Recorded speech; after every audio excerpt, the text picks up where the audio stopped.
ये भारत का हमेशा से ये वतीरा रहा है कि जब भी भारत के पास कोई क्रॉप, क्योंकि उसके पास एक बड़ी मंडी है, बड़ी इंडस्ट्री है, तो वो हमेशा इंटरनेशनल मार्केट को अपने काबू में रखने के लिए ये इस तरह के हरबे इस्तेमाल करता रहता है। आपको लगता है कुछ ऐसा पॉसिबल हो पाएगा? Are we trying our luck, sir?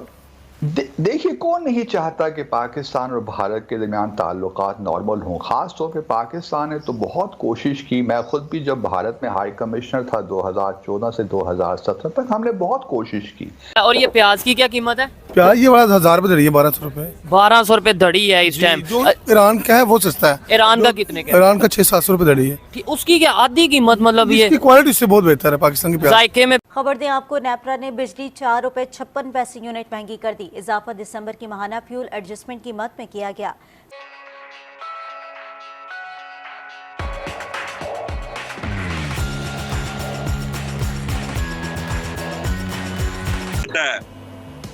तो भारत ने हमारे जब राइस आया था, चावल की फसल आई थी, तब भी भारत ने इंटरनेशनल मार्केट में उसकी बरामद को रोककर इंटरनेशनल मार्केट में उसकी प्राइसेस हाई करने के अंदर बड़ा रोल प्ले किया था, जिसकी वजह से इंटरनेशनल मार्केट पे प्रेशर बढ़ा। इस पे पूरी दुनिया ने शोर भी मचाया था कि फूड आइटम के हवाले से इस तरह की जो मोनोपोलीज इख्तियार करना ये कानूनन जुर्म है।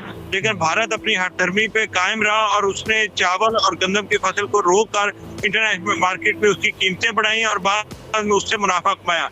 अब सिमिलरली इसमें भी यही हो रहा है कि अब ये भारत ने अपनी एक्सपोर्ट पर पाबंदी लगाई, पाकिस्तान में क्यों तमाम की तमाम प्याज एक्सपोर्ट होना शुरू हो गई कि मुल्क में इसकी कमी हो रही है और फिर इसकी कीमत में इजाफा हो रहा है?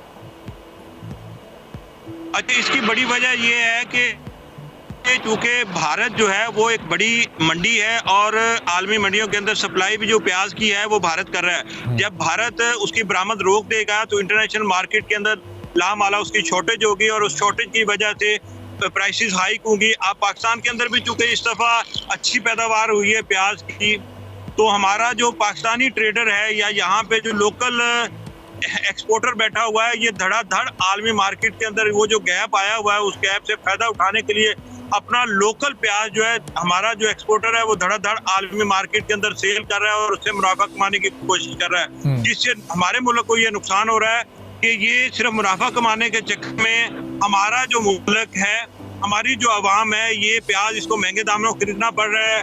और ये जो शॉर्टेज है जो भारत ने आर्जी एक शॉर्टेज पैदा की हुई है, इस शॉर्टेज से सारा का सारा फायदा जो है वो भारत हासिल करेगा और उससे हमारे कम्युनिटी को, हमारी जो आबादी है पाकिस्तान की, इसको नुकसान पहुंचाएगा। लेकिन शौकत साहब, ये पाकिस्तानी एक्सपोर्टर जो इस वक्त प्याज को एक्सपोर्ट कर रहे हैं, ये भारत तो इनको मजबूर नहीं कर रहा ना, ये तो अपनी मर्जी से कर रहे हैं, ये तो अपने मुनाफे के लिए कर रहे हैं। और इनको रोकना किसकी जिम्मेदारी है? ये हुकूमत की जिम्मेदारी है, ये काबीना की जिम्मेदारी है कि वो ये मुमकिन बनाए कि मुल्क में कम से कम कीमतें ना अपने आसमान की तरफ जाएं, वो कंट्रोल में रहें। ये किसके ऊपर जिम्मेदारी आयद होती है?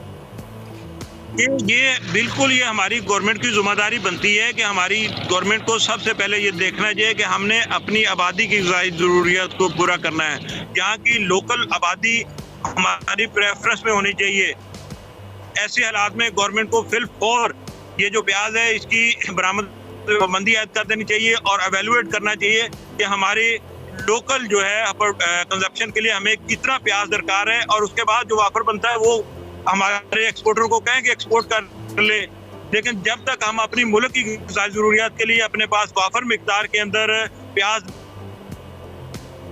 जी नहीं, कोई बैन होना चाहिए, क्योंकि हमारी तो कैलकुलेशन ही कभी ठीक नहीं होती। और शौकत साहब, अभी कितना इजाफी मुनाफा प्याज की कीमत पर कमाया जा रहा है? ये इसकी फी किलो कीमत जो एक सारिफ तक पहुंचती है वो क्या होनी चाहिए? ये जो 240 रुपए में बिक रही है, इसमें कितने इजाफी मुनाफा, इसमें कितना शामिल है? अच्छा, इसमें मैं एक और वजाहत भी करता चलूं कि इस वक्त जो प्याज है ये किसान के पास नहीं है। मिडल मैन जो है वो किसान से प्याज खरीद के, अब ये सारा का सारा प्याज इस वक्त मिडल मैन के पास पड़ा हुआ है। अच्छा। जो किसान से ये प्याज खरीदा गया था वो 30 से 40 रुपए पर केजी खरीदा गया था। अब इस पे जितना भी ऊपर मुनाफा कमा रहा है वो सारा का सारा मिडल मैन कमा रहा है और इससे बेसिकली बेनिफिशियरी जो है वो मिडल मैन है। अब इसको मिडल मैन को रोकने का सिर्फ हुकूमत के पास इख्तियार है कि वो इसको रोके और इसकी एक्सपोर्ट पे पाबंदी लगा। लेकिन ये जो हम एक लफ्ज इस्तेमाल करते हैं ना, टू ब्रेक द आइस, ये वाला जो आप, ये सारे क्लीशेज हो गए हैं। 5 अगस्त 2019 के बाद बड़ी क्वालिटेटिव तब्दीली आई है कश्मीर के मामले में। हमें थोड़ी सी एहतियात करनी चाहिए इन सारी चीज़ों में। अगर मिसाल के तौर पर आइस ब्रेक भी हो जाती है और भारत उसी हठधर्मी का मुजाहरा करता है तो क्या फ़र्क पड़ जाएगा? मुझे कोई ज़रा समझा दे। मैं तो अपनी जो मेरी किताब है हॉस्टिलिटी, उसमें मैंने बार बार यही लिखा है कि हमें इन चीज़ों से अब निकलना जाना चाहिए। 5 अगस्त के बाद 2019 या तो फिर आप एक फैसला कर लीजिए कि आपकी बॉटम लाइंस क्या हैं।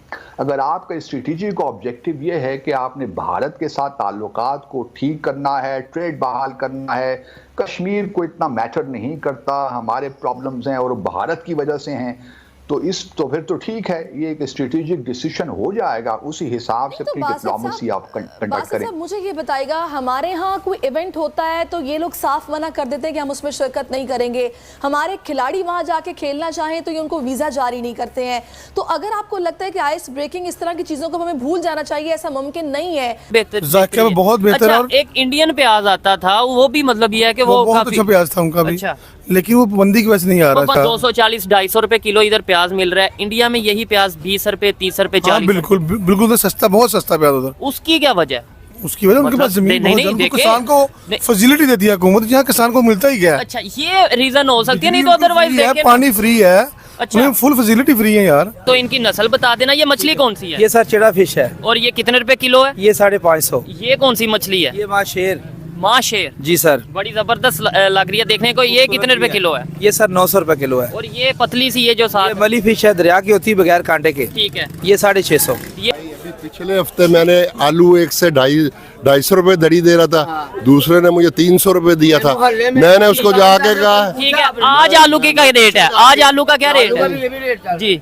पहली बात, अब जब यहाँ पर बोली होती है ना, बोली जी जी, वहाँ ये खीरा ना, खीरा ठीक है, ये आपने ये लेना, ये वाला नहीं लेना। हाँ बिल्कुल, ये तो कोई अच्छा नहीं लगेगा। जब बोली पे होते हैं ना, तो आप अगर ऐसे चेक भी करोगे तो वो आगे से आपको सुनाएंगे। ये देखें, मैं आप यहाँ तो ग्राहक पसंद से लेता है और वहाँ पर कोई बोलता नहीं है। वो 1 मिनट भी नहीं बोलेगा कोई। बोली होगी ना, ये अगर 5,000 नहीं 5,000 की आप बोलोगे 100 रुपए छोड़ दो, वो नहीं छोड़ेगा।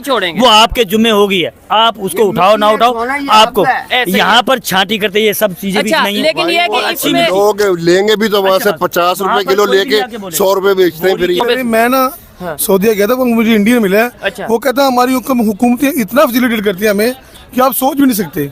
ठीक हो गया। ये मोदी को कहते हैं, बुरा कहते हैं ना, लेकिन हमें हमारे यहाँ बुरा कहते हैं, लेकिन हमें कोई तंग नहीं करता। वहाँ पे गुजरात में वो मुस्लिम था, मैं बैठ के डिबेट हुई उसके साथ। अच्छा, 1 घंटा बैठा ना उसके साथ। मैं कहता है कोई परेशानी नहीं है, हमें पहले सादा थे, आपको इससे मसला ही कोई नहीं। तो इंडिया से ट्रेड होनी चाहिए एज ए पाकिस्तानी पब्लिक, आप क्या इसके ऊपर ओपिनियन? जी होनी चाहिए, बस अवाम को फैसिलिटेट करें, ट्रेड जहाँ से मर्जी करें। हाँ, जितना इनको पता होगा कि आज से हफ्ता पहले क्या रेट था, महीना पहले क्या रेट था, या लास्ट ईयर क्या रेट था, उतना मर्द हजरात को नहीं पता होगा। मुझे बताएं, सब्जियों की कीमतों में पिछले साल की निस्बत कमी हुई है या इजाफा हुआ है? बहुत इजाफा हुआ है। ठीक है, इस टाइम प्याज का क्या रेट चल रहा है, या जो भी आज आपने चीजें खरीदी हैं, क्या क्या चीजें खरीदी हैं और क्या उनका रेट चल रहा है? जी, प्याज ऑलमोस्ट है 700 का दे रहे हैं 5 kg। ठीक है, तो और आलू 300 के 5 kg जो हैं। हाँ ठीक है, क्या समझती हैं? और टमाटर की क्या कीमत है? टमाटर की 100 है पर केजी। ये लास्ट वीक बहुत ज्यादा थे रेट्स, अभी बल्कि कम हुए हैं। हाँ, अब थोड़े से कम हुए हैं ना। हाँ ठीक है। अच्छा मैम, अभी इलेक्शन भी आ रहे हैं, इलेक्शन के बाद क्या लगता है, हमेशा जो भी गवर्नमेंट होती है वो ये कहती है, या जो भी पार्टी होती है वो ये कहती है जी अपना हम इलेक्शन जीतेंगे, हुकूमत में आएंगे तो सस्ता कर देंगे पब्लिक के लिए,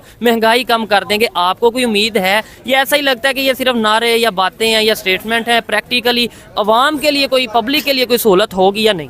नहीं होगी। ये राइज होंगी, प्राइसेस मजीद बढ़ जाएंगे ना।